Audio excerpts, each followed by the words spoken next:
મહાપ્રભુજીની એ શ્રીઅંગની સુગંધ, તે તામસના અગર્યા પરતાપ પદરજ ગંધ, કેવલ ચરણારવિંદની સુગંધ એવી ફેલાઈ, સર્વ તામસ જીવોના ઉદ્ધાર થવા લાગ્યા.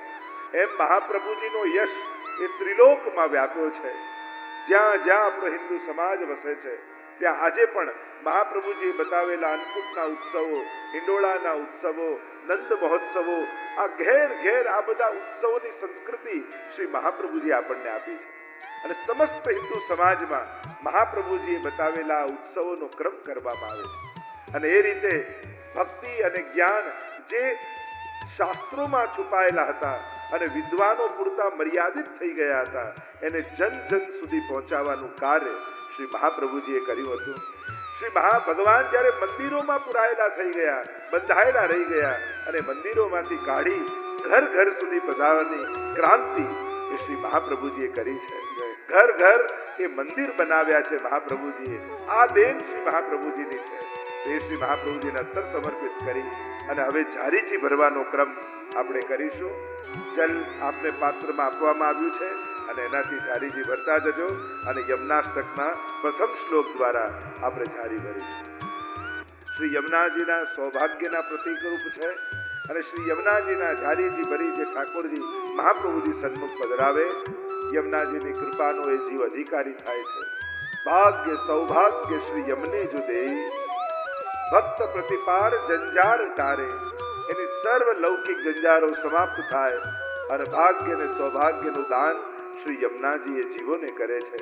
એ ભાવ સાથે આપણે શ્રી યમુનાજીના જારીજી ભરી નેવરો લપેટી અને મહાપ્રભુજીની ડાબી બાજુએ આપણે જારીજીને પધરાવીશું. હવે બંટાજી લઈ અને એમાં મિશ્રી પધરાવજો. મહાપ્રભુજીને ભોગ ધરવાનો ભાવ કરીશું. ગુરુ દ્વારા અને જેની કૃપા આપણને પ્રાપ્ત થઈ છે એને કણિકા મિશ્રી આરોગાવાનો ભાવ એ બંટાજીને ભરીને આપણે કરીશું. તમને મિશ્રી આપવામાં આવી છે, બાજુમાં બંટાજી છે અને એમાં ભરી અને શ્રી મહાપ્રભુજીને સન્મુખ પધરાવજો. બેઠકજીમાં સેવા કરતી સમયે સૂકો મેવો, લીલો મેવો, મિશ્રી આદિના ભોગ મહાપ્રભુજીને ધરાતા હોય છે. એ જ ભાવ દ્વારા આપણે આજે મહાપ્રભુજીને સામગ્રી ધર્યા પછી કાની આપવાનો ક્રમ આપણે ત્યાં છે, આડી આપવાનો ક્રમ છે. એટલે ગોપીનાથજી, ગુસાઈજી, સાતેલાલજી, શ્રી હરિરાયજી, દમલાજી, 84,252 વૈષ્ણવની કાનીથી હે મહાપ્રભુજી અમારી રંચક કણિકા સામગ્રી આ પ્રેમપૂર્વક આરોગજો એવો મનોમન વિનંતી આપણે કરીશું. મહાપ્રભુજીને ધરવાનો અધિકાર આપણો છે, આરોગાવાનો અધિકાર તો વ્રજભક્તોનો છે, 84,252 વૈષ્ણવનો છે. એટલે એમની આડી, એમની કાની દ્વારા મહાપ્રભુજી આપણી સામગ્રીને આરોગશે એવી વિનંતી મહાપ્રભુજીના ચરણોમાં કરી. હવે ગુસાઈજી બતાવેલા 108 નામના આરાધન દ્વારા, જો આજે છેલ્લો દિવસ છે, ખૂબ ભાવ અને શ્રદ્ધા સાથે આરાધન કરીશું. તમે જે બેઠકજીની સન્મુખ બેઠા છો એનું નામ વાંચી લેજો. તમે કયા બેઠકજીના ચોતરાજીની સન્મુખ છો અને હવે ભૂલી જજો કે લંડનમાં છો. તમે એ જ બેઠકજીની સન્મુખ મહાપ્રભુજીની સામે ઉપસ્થિત છો. ડાબા હાથમાં અક્ષત લઈ લેજો. એક એક નામ બોલાય એટલે બે અક્ષત લઈ મહાપ્રભુજીના ચરણારવિંદમાં પધરાવી વંદન કરતા જજો. અહીંયા જેટલા વૈષ્ણવ બેઠા છે એ બધા જ એક સાથે ઉચ્ચારણ કરજો શ્રી વલ્લભ શરણમ મમ એ મંત્રનું. આજે છેલ્લો દિવસ છે 84 બેઠકનો. અહીંયા બેસેલો પ્રત્યેક વૈષ્ણવ આ આરાધનમાં જોડાઈ જાઓ. ચિત્તમાં કેવલ મહાપ્રભુજીને પધરાવો અને એમની વંદના સર્વોત્તમજીના 108 નામ દ્વારા આપણે સાથે મળીને કરીએ. અને આ પૂજનનો વિરામ આપણે આશ્રયના પદથી કરીશું. દ્રઢઈને ચરણન કેરો ભરોસો. 7 દિવસના પૂજનનું ફલ શું, આરાધનનું ફલ શું? તો કે શ્રી મહાપ્રભુજીના ચરણારવિંદમાં દ્રઢતા, અનન્યતા, સમર્પણ. ભાગવતજીનું પણ પરમ ફલ 12મા સ્કંદમાં આશ્રય લીલા છે. નિરોધ મુક્તિ આશ્રય. મુક્તિ પછી પણ ભગવદ આશ્રયની આવશ્યકતા તો છે જ. અને એટલા માટે આપણો આશ્રય શ્રી મહાપ્રભુજીના ચરણોમાં દ્રઢ થાય. એટલે બે હાથ જોડી ખૂબ ભાવ અને શ્રદ્ધા સાથે શ્રી મહાપ્રભુજી તરફ દ્રષ્ટિ રાખી સુરદાસજીના એ પદનો આશ્રય લઈ આપણું હૃદય શ્રી મહાપ્રભુજીના ચરણોમાં દ્રઢ બને એ ભાવ સાથે આપણે આ પદનો આશ્રયના પદનું ગાન કરી અને આ 84 બેઠક મહામહોત્સવના ગુરુજનનો વિરામ આપી. આ આરાધનનો ક્રમ વિરામ તરફ જઈ રહ્યો છે. ખાસ આ બધાને સમજાવવાનું કે આ બેઠકજી દર્શન પૂરતા ઘરમાં બિરાજમાન રહેશે. જ્યારે પણ સેવામાં તમે જાઓ ત્યારે સૌથી પહેલા મહાપ્રભુજીને આ બેઠકજીમાં દંડવત કરી અને પછી સેવામાં જશો. પણ કોઈ વૈષ્ણવને કાંઈક વિશેષ ક્રમ પોતાના ઘરમાં કરવાની ઈચ્છા હોય તો જ્યારે વ્યક્તિગત તમે મળો તો તમે એ આજ્ઞા લઈ શકો છો. અને એ રીતે મહાપ્રભુજીને મિશ્રી કે સૂકો મેવો ધરવાની ઈચ્છા થાય તો એ પ્રકારે તમે આજ્ઞા લઈને કરશો. બાકી બધા જ મનોરથીને જેણે 84 બેઠકના મનોરથી થયા છે એ બધાને અત્યારે આજ્ઞા દર્શનીય સ્વરૂપે શ્રી મહાપ્રભુજી વંદન માટે દંડવત માટે આપણે ત્યાં બિરાજમાન રહેશે. અને એમને દંડવત કરી અને પછી જ રોજ ઠાકોરજીની સેવામાં આપણે જઈશું. એટલો ક્રમ સેવાનો રહેશે. તો વિશેષ આગ્રહ જેને થાય એ વ્યક્તિગત મળીને પૂછે તો આ પૂજનના આરાધનના ક્રમને અહીં વિરામ આપીએ. રૂપ નામ વિભેદેન જગત ક્રીડતી યો યતઃ સચ્ચિદાનંદ રૂપાય વિશ્વોત્પત્યાદિ હેતવે તાપત્રય વિનાશાય શ્રી કૃષ્ણાય વયમ નમઃ. નિસ્સાધન જનુદ્ધાર કર્ણ પ્રકટીકૃત ગોકુલે સસ્વરૂપ શ્રી વલ્લભ શરણમ મમ. યોऽन्तઃ પ્રવિશ્ય મમ વાચમીમાં પ્રસુપ્તાં સંજીવયત્ કિલ શક્તિધર સુધામ્ના. અન્यांश्च હસ્તચરણશ્રવણત્વગાદીન પ્રાણાન નમો ભગવતે પુરુષાય. અને શ્રી વલ્લભનો પ્રવાહ એવો હતો, તરવા કરતા તણાવાનો વધારે આનંદ આવે એવો આ રસ પ્રવાહ છે. કારણ કે તરવામાં પણ એક પ્રયાસ છે. તણાવે માણસ ત્યારે જ્યારે પ્રવાહના જોરમાં આવી જાય, પોતાની શક્તિ ખૂટી જાય, શરણાગત થઈ જાય, ત્યારે પ્રવાહ એને ખેંચીને લઈ જતો હોય છે. શ્રી વલ્લભના ગુણગાન એવા છે. શ્રી વલ્લભ પદ વંદો સદા સરસ હોત સબ જ્ઞાન और रसिक रटत आनंद સો કરત સુધા રસપાન. અને આ સુધાના રસપાન ગત છેલ્લા 6 દિવસથી આપણે સૌ મળીને કરી રહ્યા છીએ. મહાપ્રભુજીની આ એક એક બેઠકજીમાં થયેલી ચરિત્રો, મહાપ્રભુજીના એ પ્રબલ પ્રતાપ, મહાપ્રભુજીની કરુણા અને કૃપા પ્રત્યેક દૈવી જીવો એનો અનુભવ કરી રહ્યો છે. તમે સાક્ષાત મહાપ્રભુજીને નથી મળ્યા, પણ મહાપ્રભુજીનો કૃપાનો અહેસાસ અહીંયા બેસેલા દરેક જીવને થઈ રહ્યો છે. દરેક જીવને એમ લાગે અહીંયા 6 દિવસ જો હાજર રહ્યા છો તો પ્રત્યેકને એક ક્ષણ એમ થયું હશે કે મહાપ્રભુજીનો શ્રીહસ્ત મારા મસ્તક પર પડ્યો. એની હૂંફ, એનું સાનિધ્ય આપણે સૌ અનુભવ કરી રહ્યા. મહાન આચાર્યો એ કેવલ એમના દેહ પૂરતા જ મર્યાદિત નથી હોતા, પણ એમની ચેતના જ્યાં જ્યાં એમને યાદ કરાય, જ્યાં જ્યાં એમનું સ્મરણ કરાય, ત્યારે એમની ચેતનાનો અહેસાસ કરાવતા હોય છે. અને આપણે બધા જ જ્યારે વલ્લભના નામનું અવગાહન કરીએ, જ્યારે આરાધન કરીએ, જ્યારે આરતી કરીએ, જ્યારે પરિક્રમા કરીએ, જ્યારે મનોરથના દર્શન કરતા હોઈએ, જ્યારે બેઠકજીમાં જારી ચશ્મશ કરતા હોઈએ, ત્યારે આપણા બધાને અહેસાસ થાય કે હા, મહાપ્રભુજીની નિકટ ઉભા છે. મહાપ્રભુજી આ ઉત્સવ દ્વારા અમારી નિકટ આવી ગયા, એનો અહેસાસ આપણે સૌ કરી રહ્યા છીએ. જેમ એક માં હોય, કોઈની માતા ઇન્ડિયા રહેતા હોય, તમે અહીંયા હોય, પણ માનું નામ લેતા જ માની હૂંફનો અહેસાસ.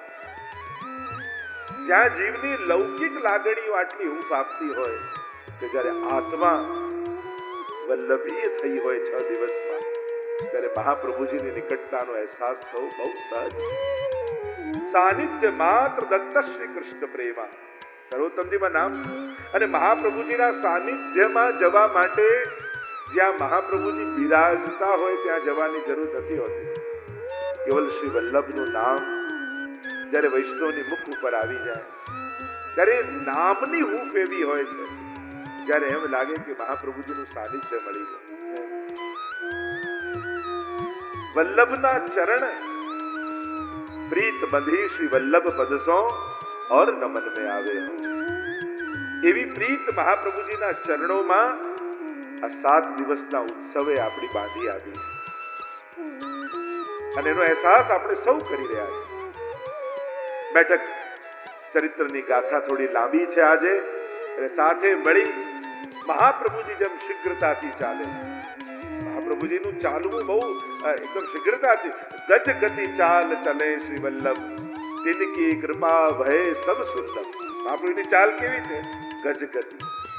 એક મદમસ્ત ગજરાજ નિર્ભય થઈ અને વનમાં વિચરણ કરતો હોય, એને કોઈનો ભય ન હોય. મહાપ્રભુજી પણ નિર્ભય થાતી આ સંસારના વનમાં ચાલી રહ્યા. અને આ ઉત્સવ એટલે ચાલ ડગલા મહાપ્રભુજી સાથે ચાલવાનો ઉત્સવ.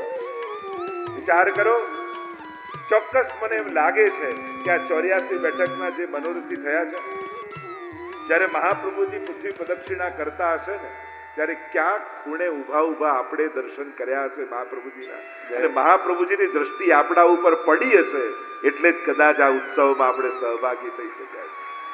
એની ક્યાંક દ્રષ્ટિ, એની ક્યાંક કોઈ કૃપા. પદ્મ દલાય તો વિલોચન, મહાપ્રભુનું નામ, એ કમળની પાંખડીઓ જેવા નેત્ર અને એ કૃપા કટાક્ષ ક્યાંક આપણા ઉપર પડ્યા છે, એટલે જ અહીંયા આપણે આવીને બેસી શક્યા છે. અહીંયા જેટલા લોકો બેઠા છે, ચોક્કસ ક્યાંક કોઈ કૃષ્ણદેવરાયની સભામાં હશે, ક્યાંક કોઈ ચંપારણના ઉત્સવમાં હશે, ક્યાંક કોઈ ઓરછામાં કણકાભિષેક થતો હશે ત્યાં હશે, ક્યાંક કોઈ હનુમાન ઘાટમાં મહાપ્રભુજીની લીલાના દર્શન કરવા ઉભા હશું. ક્યાંક ને ક્યાંક મહાપ્રભુજીની કૃપા દૃષ્ટિ જરૂર પડી હશે, એટલે જ મહાપ્રભુજીના ઉત્સવ પર આપણે આવી શક્યા છે.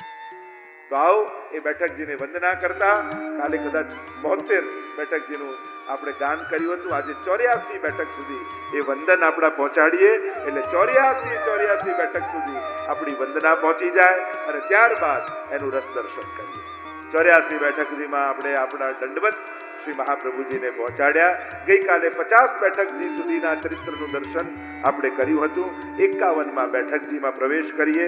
તોતાદ્રી પર્વત ઉપર શ્રી મહાપ્રભુજીના બેઠકજી બિરાજમાન છે. જલને શોધતા હતા કે અહીંયા પર્વતનો પ્રદેશ, જલ ક્યાં મળશે. મહાપ્રભુજીએ કહ્યું કે આ શિલા ખસેડો અને ત્યાં જલની પ્રાપ્તિ થશે. અને મહાપ્રભુજી આજ્ઞા કરતા જ જ્યાં શિલા ખસેડવામાં આવી, સુંદર જલની પ્રાપ્તિ થઈ અને એ જલ ત્યાં સરોવર જેવું નીકળ્યું, એટલે સરોવરનું નામ વલ્લભ કુંડ રાખવામાં આવ્યું. અને ત્યાં શ્રી મહાપ્રભુજીએ બિરાજમાન થઈ 7 દિવસ ભાગવતજીનું પારાયણ કર્યું છે. મહાપ્રભુજીના બેઠકજીના ચરિત્રોમાં મહાપ્રભુજી ઈશ્વર રૂપે છે, મહાપ્રભુજી આચાર્ય સ્વરૂપે છે, એ બંને સ્વરૂપનો અનુભવ દૈવી જીવોને મહાપ્રભુજીએ કરાવ્યો છે. અને એટલા માટે જુદા જુદા ચરિત્રો અને જુદા જુદા તીર્થોમાં વર્ણિત અહીંયા બિરાજમાન પુરુષોત્તમો શ્રી મહાપ્રભુજીના પારાયણનું શ્રવણ કરવા માટે આવે છે.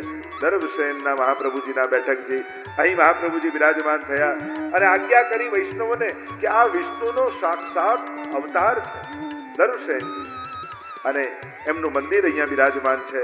ત્યાં જઈને મહાપ્રભુજી વંદન કર્યા. દર્ભસેનજી પોતે શ્રવણ કરવા માટે પધાર્યા. જ્યાં જ્યાં મહાપ્રભુજી ભાગવતજીના પારાયણ કરે, ત્યારે એ તીર્થના જે દેવતા હોય એ પોતે સામેથી આવીને ભાગવતજીનું શ્રવણ કરે. ભાગવતજીનું મહાત્મ્ય પણ એમ કહે છે કે જ્યાં જ્યાં ભાગવતજી થાય છે ત્યાં ભગવાન પોતે સામેથી પધારે. અને એનું પ્રમાણ અહીંયા મહાપ્રભુજીના બેઠક ચરિત્રમાં આપણને મળે છે. સામેથી પ્રભુ પધારી અને ભાગવતજીનું શ્રવણ કરે છે. અહીંયા બિરાજમાન થયા અને વીર વૈષ્ણવ, કેટલાક અન્ય વૈષ્ણવ સંપ્રદાયના વૈષ્ણવ આવ્યા છે. મહાપ્રભુજીએ શાસ્ત્રાર્થમાં પરાસ્ત કર્યા છે, મહાપ્રભુજીના સેવક થયા છે. અહીં બિરાજતા મહાપ્રભુજીને વંદન કરીએ. બોલો શ્રી વલ્લભાધીશ કી જય. 53માં બેઠકજી મહાપ્રભુજીના સુરતમાં બિરાજતા બેઠક. જો મહાપ્રભુજીની યાત્રા હવે ગુજરાતમાં આવી, એટલે અહીંયા ઘણા લોકો, આપણે બધા ગુજરાતના મોટા ભાગના લોકો, એટલે સુરત આદિ જે શહેરોમાં મહાપ્રભુજી બિરાજમાન, અને ઘણા લોકોએ અન્ય બેઠકજી કદાચ દક્ષિણ ભારતમાં ન ગયા હોય, પણ ગુજરાતના તો લગભગ બેઠકજીમાં વૈષ્ણવ ગયા હશે. સુરતના બેઠકજી મહાપ્રભુજીના અહીંયા મહાપ્રભુજી સુરત પધાર્યા છે. ભાગવતજીનું પારાયણ કરવા માટે બિરાજમાન થયા. 7 દિવસ સુધી અશ્વિની કુમારનું ક્ષેત્ર છે અને અહીંયા મહાપ્રભુજી બિરાજમાન થયા. રોજ એક સ્ત્રી 16 શણગાર સજી અને મહાપ્રભુજી પાસે પારાયણ કરતા હોય ત્યારે પંખો કરવા માટે આવી જાય. બધાને આશ્ચર્ય થાય. ઘણીવાર એ સ્ત્રીને મના કરવામાં આવી સેવકો દ્વારા, પણ રોજ સમય થાય ભાગવતજીનો એટલે ત્યાં પધારે. પારાયણ પૂરું થયું એટલે પૂછ્યું કે આ કોણ સ્ત્રી હતી? વૈષ્ણવોએ ત્યારે મહાપ્રભુજીએ કહ્યું, આ બીજું કોઈ નહીં, આ પોતે તાપીજી અહીં પધારે છે. તાપી નદીના કિનારે આ બેઠકજી બિરાજમાન છે. મહાપ્રભુજી આજ્ઞા કરી કે આ સૂર્યપુત્રી છે અને એ નાતે આ તાપીજી અમારા યમુનાજીના બહેન થાય અને એટલા માટે નિત્ય ભાગવતજીનું પારાયણ કરવા માટે પધારે છે. કારણ કે ભાગવતજી ભક્તિ રૂપા ગ્રંથ છે અને ભાગવતજીના મહાત્મ્ય વર્ણન કરવામાં આવે છે કે ભક્તિ મહારાણી વિરાજમાન હતા ત્યારે સમસ્ત નદીઓ સ્ત્રીનો રૂપ ધારણ કરીને એમની સેવા કરી રહી હતી અને એટલા માટે જ્યાં જ્યાં મહાપ્રભુજીના મુખમાંથી ભાગવતનો ભક્તિ પ્રવાહ વહે છે ત્યાં ત્યાં નદીઓ, પર્વતો, દેવતાઓ મનુષ્ય રૂપ ધારણ કરી અને અહીં સેવા કરવા માટે પધારે છે. આપણે ત્યાં એવું માનવામાં આવે છે કે પ્રત્યેકનું વૈકુંઠમાં આધિદૈવિક સ્વરૂપ બિરાજમાન છે અને ભૌતિક સ્વરૂપે એ લોકો ભૂતલ પર છે.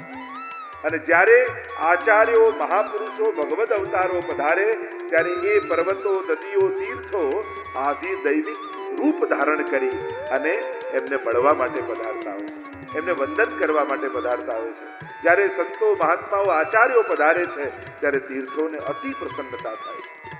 અહીંયા સુરતના મહાપ્રભુજી બિરાજમાન થઈને ભાગવતજીનું પારાયણ કર્યું, એનું વર્ણન આવ્યું. સુરતમાં બિરાજતા મહાપ્રભુજીને વંદન કરીએ. બોલો શ્રી વલ્લભાધીશ કી જય. 54મી બેઠકજી ભરૂચમાં બિરાજતા મહાપ્રભુજીને વંદન કરી. મહાપ્રભુજી અહીંયા પધાર્યા છે. ભૃગુ કચ્છ નામનું આ ક્ષેત્ર જ્યાં બલિરાજાએ યજ્ઞ કર્યો હતો. વામન ભગવાન પોતે ત્યાં પધાર્યા હતા ભૃગુ કચ્છમાં અને 3 ડગલામાં, 2 ડગલામાં બધું માપી લીધું. બાંધ્યા બલિરાજાને, પૂછ્યું બતાવો ત્રીજું ડગલું ક્યાં મૂકું? મસ્તક નમાવી અને કહ્યું કે મારા મસ્તક પર પધરાવો. આમ 3 ડગલામાં સર્વસ્વનું સમર્પણ અહીંયા બલિરાજાએ કર્યું. એવું ભૃગુ કચ્છનું આ ક્ષેત્ર મહાપ્રભુજી પધાર્યા છે. ભાગવતજીનું છોકરના વૃક્ષ નીચે બિરાજમાન થઈને પારાયણ કરે છે. રોજ એક સ્ત્રી પધારે છે, ભાગવતજીનું શ્રવણ કરે છે. પૂછ્યું આ કોણ છે? તો કહ્યું આ સાક્ષાત નર્મદાજી છે. અને નર્મદાજીના દર્શન કરી નર્મદાજીએ વિનંતી કરી કે આપ સ્નાન કરવા માટે પધારો અને મહાપ્રભુજી આ નર્મદાજીમાં સ્નાન કરવા માટે પધાર્યા છે. એવી કથા બેઠક ચરિત્રમાં ગાન કરવામાં આવે છે. અહીં બિરાજતા મહાપ્રભુજીને વંદન કરીએ. 55માં બેઠકજી એ મોરબીના બેઠકજી છે. મહાપ્રભુજી આજ્ઞા કરી કે અહીંયા મયુર ધ્વજ નામનો રાજા રહેતો હતો અને એણે આ મોરબી શહેર વસાવ્યું છે. અહીંયા 2 વૈષ્ણવ મહાપ્રભુજીના શિષ્ય સેવક થયા. બાલા અને બાંદા બંનેનું નામ હતું. બાદરાયણ દાસ એમનું નામ પાડ્યું. મહાપ્રભુજીના સેવક થયા. પુષ્કરના બ્રાહ્મણ હતા. સુંદર ઠાકોરજીનું, બાલકૃષ્ણલાલજીનું સ્વરૂપ એમને સેવામાં પધરાવ્યું. આજે પણ આ બાદરાયણ દાસજીના સેવકો ભુજમાં રહે છે અને અમારે ઘણીવાર જવાનું થાય અને આ બાલકૃષ્ણલાલજીના ઘણીવાર દર્શન કરવાનો લાભ મળ્યો. મહાપ્રભુજીએ પોતાના ચંદન ઉપર છાપ કરી અને પાદુકાજી પધરાવી દીધા છે. આજે પણ એમના માથે ત્યાં ભુજમાં બિરાજમાન છે. ભગવત કૃપાથી ઘણીવાર ત્યાં દર્શન કરવાનો મોકો મળ્યો. તો આ બાલકૃષ્ણલાલજીની સેવા કરી છે એમને. પ્રભુની કૃપાના અધિકારી થયા છે. એવું આ મોરબી શહેર જ્યાં મહાપ્રભુજી આવીને બિરાજમાન થયા. મચ્છુ નદીના કિનારે મહાપ્રભુજીના બહુ સુંદર બેઠકજી છે. ત્યાં બિરાજમાન છોકરના વૃક્ષ નીચે થઈ મહાપ્રભુજી ભાગવતજીનું પારાયણ કર્યું છે. ત્યાં બિરાજતા મહાપ્રભુજીને વંદન કરીએ. બોલો શ્રી વલ્લભાધીશ. 56માં બેઠકજી નવાનગરના જામનગરના બેઠકજી. મહાપ્રભુજી નાગમતી નદીના કિનારે પધાર્યા. છોકરના વૃક્ષ નીચે બિરાજમાન થઈને ભાગવતજીનું પારાયણ કર્યું. અહીંના રાજા મહાપ્રભુજીના શરણે આવ્યા. 2 હાથ જોડીને વિનંતી કરી છે, આપ આજ્ઞા આપો તો મારે નવું નગર વસાવવું છે. મહાપ્રભુજીએ કહ્યું હમણાં જ બહુ સુંદર ઉત્તમ મુહૂર્ત ચાલી રહ્યું છે અને હમણાં ને હમણાં જો નગર વસાવશો તો આ નગર બહુ લાંબો સમય સુધી સુખી રહેશે, સમૃદ્ધ થશે. અને મહાપ્રભુજીની આજ્ઞા થઈ અને તુરંત એ રાજાએ એ આજ્ઞાનું પાલન કરી સુંદર નગર અહીં વસાવ્યું છે. મહાપ્રભુજી અહીંયા 7 દિવસ બિરાજી પારાયણ કર્યું છે. આજે પણ મહાપ્રભુજી બિરાજમાન છે. વંદન કરીએ. 57માં બેઠકજી એ જામ ખંભાળિયા. જામ ખંભાળિયા સૌરાષ્ટ્રના હશે, એ લોકો તો જાણતા હશે. એમ તો જામ ખંભાળિયાનું ઘી બહુ પ્રસિદ્ધ છે. લોકો એમ જામ ખંભાળિયાનું ઘી લાવે. તો એ જામ ખંભાળિયામાં શ્રી મહાપ્રભુજીના બેઠકજી છે. ગામની બહાર સુંદર કુંડ છોકરના વૃક્ષ નીચે મહાપ્રભુજી બિરાજમાન થયા. બેઠક ચરિત્રની ઘણી બધી કથાઓ ગાથાઓ અનેક પ્રકારથી ગાવામાં આવતી હોય છે. વૈષ્ણવના મુખે પણ શ્રવણ કરાતા હોય છે.